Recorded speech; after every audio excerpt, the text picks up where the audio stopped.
Fast cars, fierce conflicts, and just being human. These things can cost you a life, especially if you are a footballer. Big paychecks mean only one thing. Fast cars, baby.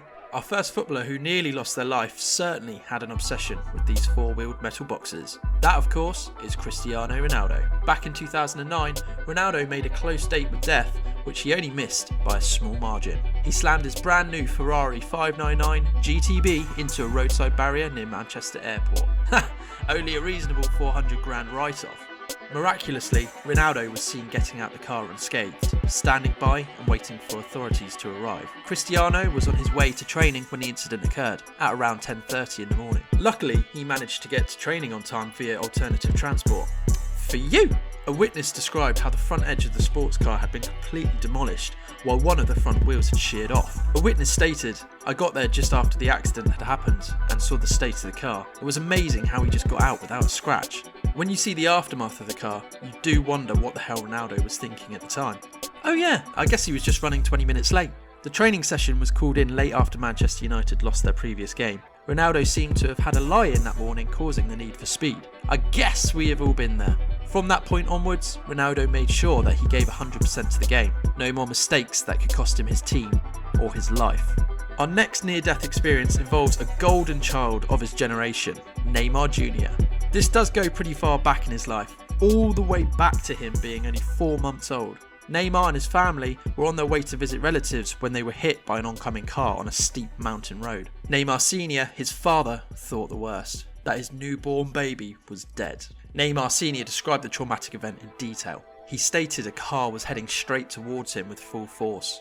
He tried to swerve, but it just wasn't enough. The car hit his side. The impact was so strong that it dislocated his hip bone.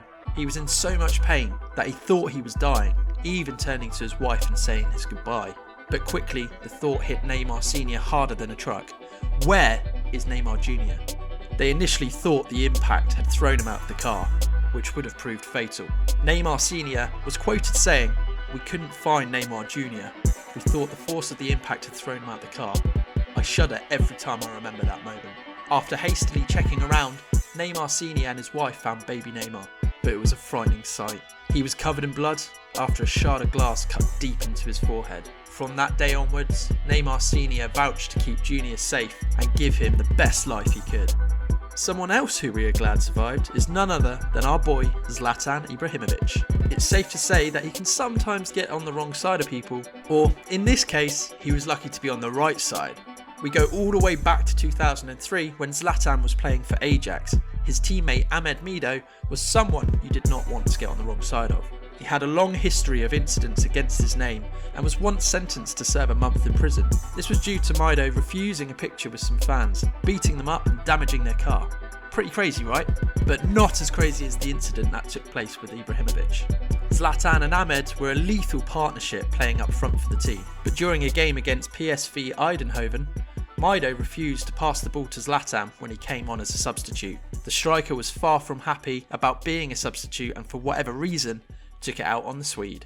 After the final whistle, Mido saw red and his team had just received a kick in the face. It was stated that he stormed into the dressing room and called his teammates miserable car. Nah, we just can't say that. Zlatan, being Zlatan, responded in typical fashion and said that if anyone was being one of those, it was him. This did not go down well. Mido looked around him with anger, looking for something to throw at Zlatan. Unfortunately, it was something that all of us are taught never to throw: a pair of scissors. Zlatan actually described the event in his autobiography, stating, "The scissors whizzed past my head, straight into the concrete wall and made a crack." Wow, that sounds pretty lethal. Mido later revealed why he did what he did. He said that when he came onto the pitch, the team was down 2-0. He started arguing with Zlatan, and things got a little out of hand and comments went back and forth. When things got back to the changing rooms, he stated that he was shouting at everyone and Zlatan was shouting back. He had some scissors by his side as he was taking off the wrapping on his ankles. He said the Swede shouted something that really got to him and he threw the scissors with rage. He went on to say that he had a shower and chilled in the jacuzzi, which is what you typically do after attempting to nearly kill someone with scissors. It's safe to say that these superstar players were lucky to survive their incidents, even if it was just a pair of scissors. Let us know down below your favourite near-death story of a football player.